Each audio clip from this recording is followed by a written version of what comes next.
Hello नमस्कार, स्वागत है आप सबका टीके क्लासेस की ऑनलाइन प्लेटफॉर्म पर।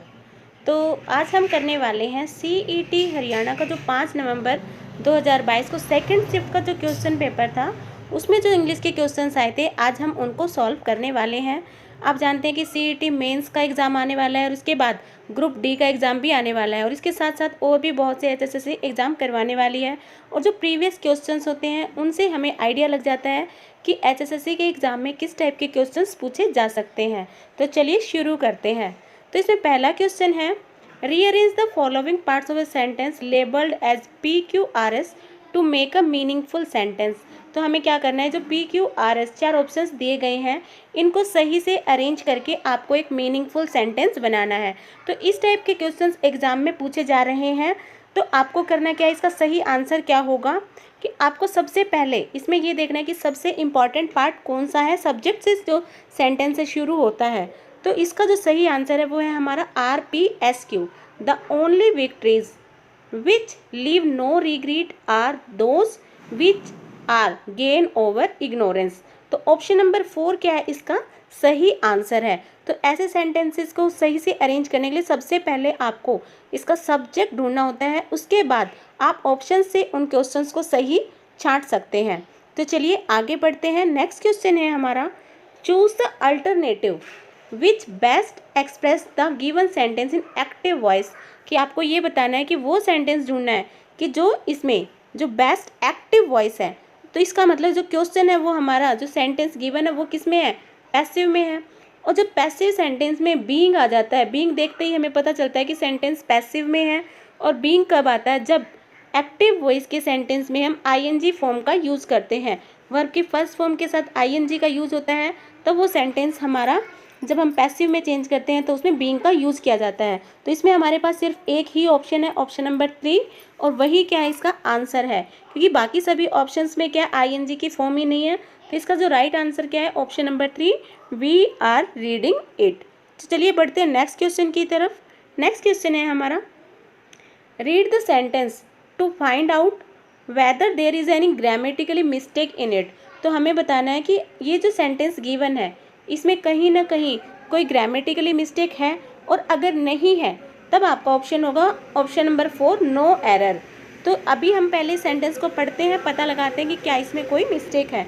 तो सेंटेंस है हमारा, the scientist was seemed to be excited over the result of his experiment. तो इसमें क्या दिया गया, द साइंटिस्ट वॉज सेम्ड। तो साइंटिस्ट क्या है, इसका सब्जेक्ट है, और सब्जेक्ट क्या है, एक्टिव है।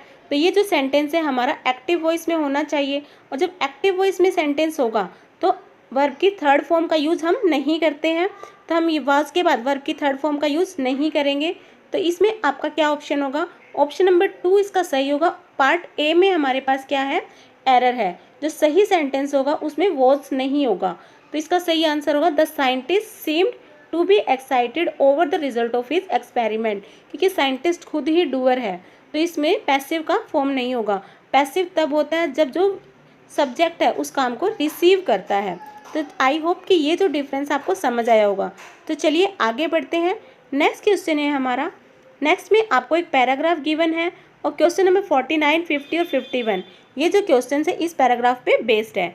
तो देखते पहला क्वेश्चन क्या है, find out a word from the above passage which is the antonym of legal. Legal होता है मीन्स कानूनी रूप से जो सही है। तो हमें इसका एंटोनिम बताना है। एंटोनिम क्या होता है कि उसका अपोजिट वर्ड हमें बताना है। तो लीगल, लीगल का अपोजिट होता है इलीगल।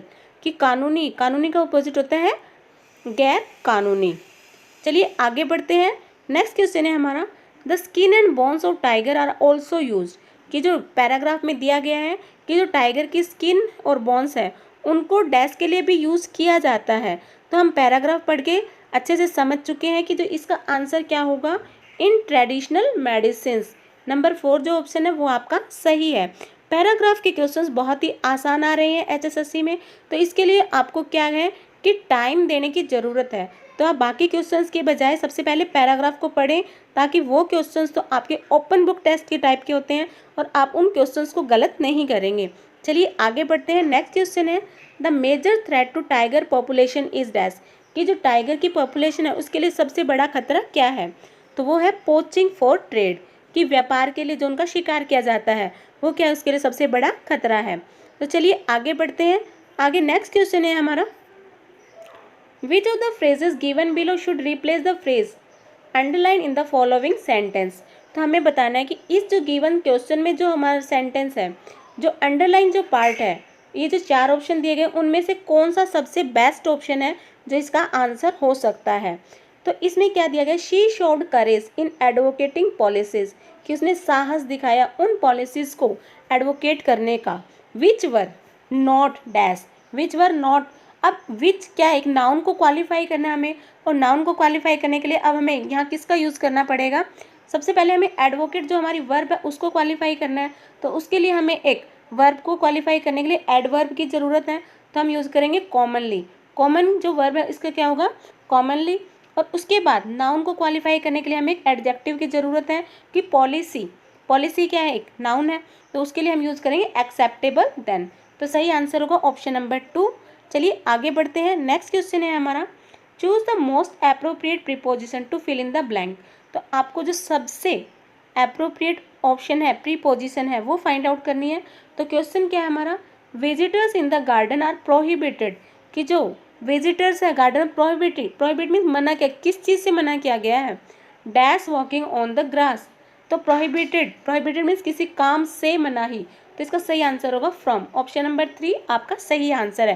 प्रोहिबिटेड के साथ हम प्रेपोजिशन यूज़ करते हैं फ्रॉम। चलिए आगे बढ़ते हैं। नेक्स्ट है आपका question, which one is a correct indirect narration of the following sentence, कि जो सेंटेंस दिया गया है उसका इनडायरेक्ट फॉर्म क्या होगा। तो इसमें देखिए क्या दिया गया है, he said 2 and 3 is 5, 2 and 3 is 5, कि 2 और 3 5 होते हैं। तो यह क्या, एक यूनिवर्सल ट्रूथ है, तो इसमें टेंस चेंज नहीं होगा। तो आपके पास ऑप्शन देखिए कौन सा सही है। ऑप्शन नंबर 4 देखिए, he said that 2 and 3 is 5, तो ये बिल्कुल सही है क्योंकि 2 and 3 एक यूनिट बनाते हैं 5, तो इसके लिए हम यूज़ करेंगे ऑप्शन नंबर 4 हमारा सही आंसर है। इसमें फर्स्ट में वॉज दिया गया है, तो वॉज क्या है, गलत ऑप्शन हो जाएगा, और वर भी क्या है, इसमें गलत हो जाएगा। तो हम सही जो आंसर है वो क्या है हमारा नंबर 4। चलिए बढ़ते हैं नेक्स्ट क्वेश्चन की तरफ। नेक्स्ट क्वेश्चन है हमारा, fill in the blank with the most appropriate option given below. तो हमें क्या करना है, जो सबसे अप्रोप्रिएट ऑप्शन दिया गया है उससे हमें इस फिलअप को ब्लैंक को फिल करना है। He was advise dash the seminar without preparation, किसको एडवाइस किया गया सेमिनार को डैश करने का बिना प्रिपरेशन के।